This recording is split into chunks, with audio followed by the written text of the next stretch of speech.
Nation news India channel में आपका हार्दिक स्वागत है। आज हम हैं डॉक्टर अंबेडकर भवन और आप देख रहे हैं भगवान गौतम बुद्ध की स्टैचू बड़ी सुंदर और अच्छी है। और आज जो कार्यक्रम रखा गया था वो 5 अक्टूबर को जो धम्म दीक्षा का प्रोग्राम था उसमें सर्टिफिकेट वितरण करने थे, लेकिन किसी कारणवश सर्टिफिकेट वितरण नहीं हो पाए। उसके बाद में कार्यक्रम चलते रहे और आज जो दिल्ली प्रदेश अध्यक्ष हैं CS भंडारी जी ने आज एक मैसेज दिया कि हम डॉक्टर अंबेडकर भवन बौद्ध विहार में तो सर्टिफिकेट इशू करेंगे। तो सभी लोग सर्टिफिकेट लेने के लिए आए हैं और कुछ सर्टिफिकेट लेके जा चुके हैं। तो आइए हम बात करते हैं CS भंडारी से। भंडारी जी, आपने एक मैसेज दिया ये कि जो सर्टिफिकेट हैं उन सर्टिफिकेट को देने के लिए, तो आज क्या रहा, कैसा प्रोग्राम रहा?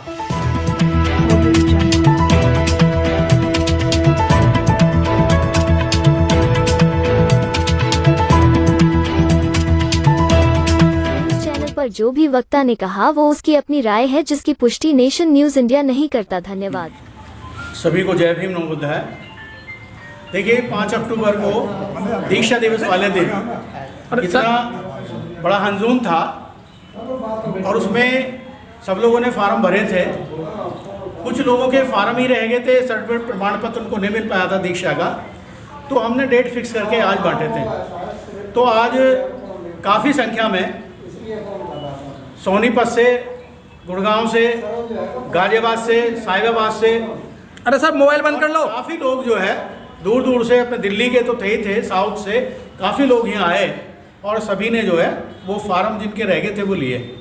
इसके अलावा कुछ नए लोग भी आए, करीब 100 लोगों ने आज दीक्षा के फार्म भरे हैं और उनको साथ साथ हमने सर्टिफिकेट दिया। दुख थोड़ा सा मुझे है कि जो हम फार्म लाए थे वो कम पड़ गए और अब हमने आह्वान किया है कि अब जो है 12 फरवरी 2023 बुद्ध जयंती पार्क में भी हम जो बौद्ध परिवार मिलन मेला होता है उसमें भी इस प्रक्रिया को हम रखेंगे चालू और वहाँ भी हम फार्म बांटेंगे और सर्टिफिकेट बनाएंगे। जो भी हमारा कार्यक्रम होगा अब लगभग हम सभी जगह अपना दीक्षा के फार्म भरवा के अब हम उसको प्रमाण पत्र देंगे। पिछले अभी 5-7 दिन पहले शादरा सिद्धार्थ बुद्ध विहार ई ब्लॉक में आप शायद गए थे, तो वहाँ भी हमने कुछ लोगों को दीक्षा दी थी। जो लोनी के कई परिवार आए थे वहाँ भी हमने उनको दीक्षा दी थी, 22 प्रतिज्ञा सब लोगों ने की थी और उसके बाद उनको फार्म भरवा के प्रमाण पत्र दिए थे। तो जो भी हमारा कार्यक्रम होगा, हर कार्यक्रम में हम फार्म भरवाएंगे और उनको दीक्षा दिलाएंगे और 22 प्रतिज्ञाओं का वाचन कराएंगे। CS भंडारी जी, जिस तरीके से 5 अक्टूबर को जो दीक्षा प्रोग्राम था, 22 प्रतिज्ञाएं जो ली गई थी, उसमें बहुत ऊंच नीच की बातें हुई और यहाँ तक कि जो मंत्री हैं राजेंद्र पाल गौतम को अपना मंत्रालय गंवाना पड़ा। ये कहाँ तक सच्चाई है? देखिए, बुद्धिस्ट सोसाइटी ऑफ इंडिया हर साल ये कार्यक्रम करती है जी। पिछले वर्ष भी आप आए थे और कई हजार व्यक्ति यहाँ पर इकट्ठे हुए थे और 500 व्यक्तियों ने कम से कम दीक्षा ली थी और उनको प्रमाण पत्र दिए गए थे, कुछ को बाद में, कुछ को उसी दिन। लेकिन अब की बार जो 5 अक्टूबर का कार्यक्रम था, हम दोनों संस्थानों ने मिलकर काम किया और मिलकर काम करने का मतलब ये हुआ कि 10,000 आदमी हमारे साथ इकट्ठे थे और हमने कम से कम 2,500-3 हज़ार सर्टिफिकेट वहाँ इशू किए। कुछ सर्टिफिकेट ऐसे थे जो फार्म भर चुके थे और वो नहीं वितरित हुए थे, तो वो हमने आज वितरित किए हैं और जो अब भी रह गए हैं उसको हम 12 फरवरी बुद्ध जयंती पार्क में भी इशू कराएंगे। और सर मेरे क्वेश्चन से आप भटक गए सर। मैं अभी दे रहा हूँ जवाब उसका, पहले तो भूमिका हो जाए, उसके बाद राजेंद्र पाल गौतम की जहाँ तक बात है, वो मिशन के आदमी हैं। जिस पार्टी में है उससे हमें कोई मतलब नहीं है, जो माने हमारा कोई प्रयास नहीं है, हम उनको पार्टी की वजह से नहीं मानते। लेकिन एक बात हम जरूर कहेंगे इस माध्यम से कि RSS और BJP दूसरा ग्रुप अर्जुन केजरीवाल है, दूसरा ग्रुप है, हमें उससे सतर्क भी रहना है, क्योंकि जैन है सत्येंद्र जैन, उसको 6 महीने जेल में हो गए और उसने आज तक उसका मंत्री पद से इस्तीफा नहीं लिया। और राजेंद्र गौतम का एक दिन बाद ही उन्होंने इस्तीफा ले लिया, जबरदस्ती इस्तीफा दिया है। राजेंद्र गौतम जी ने अपने इस्तीफा अपने आप नहीं दिया, बल्कि उन्होंने पार्टी के दबाव से इस्तीफा दिया है। लेकिन सर वो तो बार बार ये कह रहे हैं कि मेरे पर कोई दबाव नहीं था, मैंने अपने आप। देखिए ये उनकी अपनी बात है, क्योंकि उन्हें पार्टी में रहना है, इसलिए वो बात कर रहे हैं, लेकिन हमें किसी से कोई मतलब नहीं है। लेकिन सर नागपुर के अंदर जब दीक्षा ली जाती है और 22 प्रतिज्ञाएं पढ़ी जाती हैं, वहाँ कैबिनेट मंत्री भी थे और आपको जानकारी है, लेकिन उनके साथ किसी तरह का हादसा नहीं। इसे जातिवाद कहेंगे, देश के अंदर क्या कहेंगे? नहीं, जातिवाद वर्ण व्यवस्था तो है ही है। दूसरा ये है कि अब जो सरकार है उस सरकार का जो ग्राफ है वो गिरता जा रहा है, और गुजरात में जो चुनाव होने वाले हैं वहां उनका ग्राफ गिरना है। इसलिए इस एक राजनीतिक हवा देने के लिए, राजनीतिक उत्थान करने के लिए, समाज को डिवाइड करने के लिए इन्होंने राज्यपाल के साथ ऐसा खेल खेला है जो बहुत ही गलत है, और उसकी हम बहुत कठोर शब्दों में निंदा करते हैं। केजरीवाल तो जय जय जय जय जय जय भीम के 3 बार नारे लगाते हैं और सारा समाज जो है केजरीवाल जिंदाबाद करता है। ये हमारी बहुत बड़ी भूल है। ये हमारी बहुत बड़ी भूल है, क्योंकि हमारे कुछ साथियों ने उनकी तरफ कुछ ज़्यादा ही बहाव कर दिया था।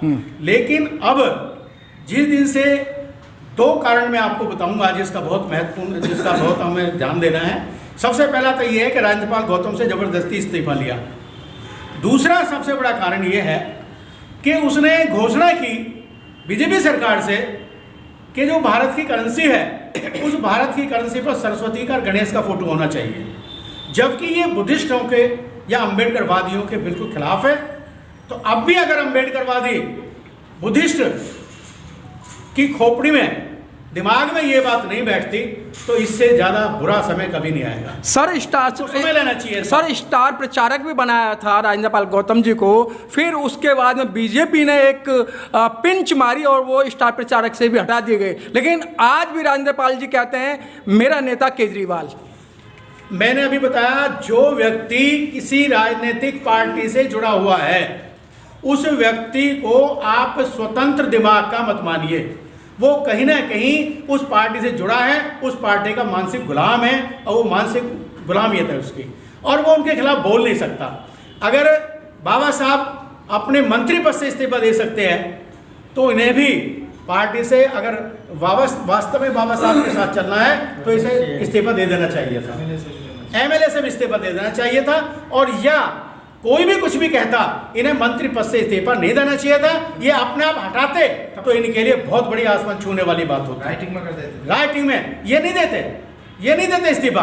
केजरीवाल खुद इनसे इस्तीफा लेता तो वो ज़्यादा बेटर था, समाज के लिए अच्छा था। हमने राजेंद्र गौतम जी के साथ रहे क्योंकि राजेंद्र गौतम जी मिशन के आदमी है, मिशन की बात करते हैं। हमें उसकी पार्टी से, राजनीतिक पार्टी से कोई मतलब नहीं है, न था और न आगे रहेगा। लेकिन भंडारी जी आप मिशन की बात कर रहे हैं, राजेंद्र गौतम तो मशीन की बात कर रहे हैं। सर मशीन की बात कर रहे हैं। 14 अक्टूबर को कितनी भीड़ थी, उनका सबने साथ दिया गया। राजेंद्र जी जिंदाबाद जिंदाबाद के नारे लगाए थे, उसके बावजूद भी राजेंद्र जी बार बार ये कहते हैं कि मेरा नेता केजरीवाल। अभी मैंने एक शब्द में बताया आपको कि जो व्यक्ति राजनीतिक हो जाता है वो गुलाम हो जाता है।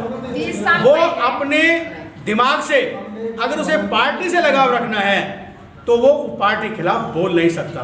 नहीं। वो आदमी बोल सकता है पार्टी के खिलाफ, वो बोल सकता है जिसे पार्टी कुछ भी नहीं है उसे ठोकर मार देती है। जैसे बाबा साहब ने पूछते हो उनके बारे में, 1 मिनट, जैसे बाबा साहब, आप रुको ना। जैसे बाबा साहब ने अपने मंत्री पद से इस्तीफा दिया तो दोबारा तो किसी उसमें नहीं आया ना, वो इस्तीफा दे दिया, खत्म होगी बात। उन्होंने दोबारा नहीं गए। मायावती जी ने भी राज्यसभा से इस्तीफा दिया था। हाँ बिल्कुल दिया था, अब समाज के खातिर दिया। तो वो दोबारा नहीं गई ना। दोबारा उनकी तो खुद की अपनी पार्टी है, खुद की अपनी अध्यक्ष हैं, वो किसी को क्या करती।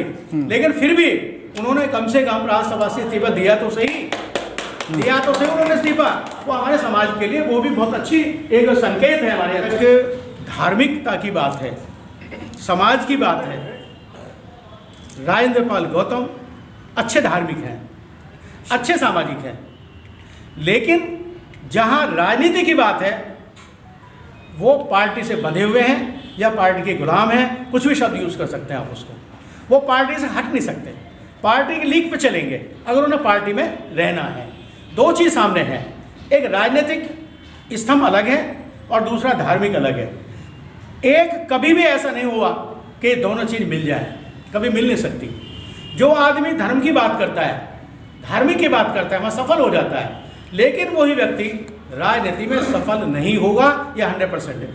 या तो उसे धार्मिकता छोड़नी पड़ेगी या फिर उसे राजनीतिक पार्टी छोड़नी पड़ेगी, तभी उस आदमी को देश बनेगा और तभी वर्क कर पाएगा। ठीक है सर, बहुत बहुत धन्यवाद। हाथ रखे तो कभी नहीं वर्क कर पाएगा। बहुत बहुत धन्यवाद। Press the bell icon on the YouTube app and never miss another update.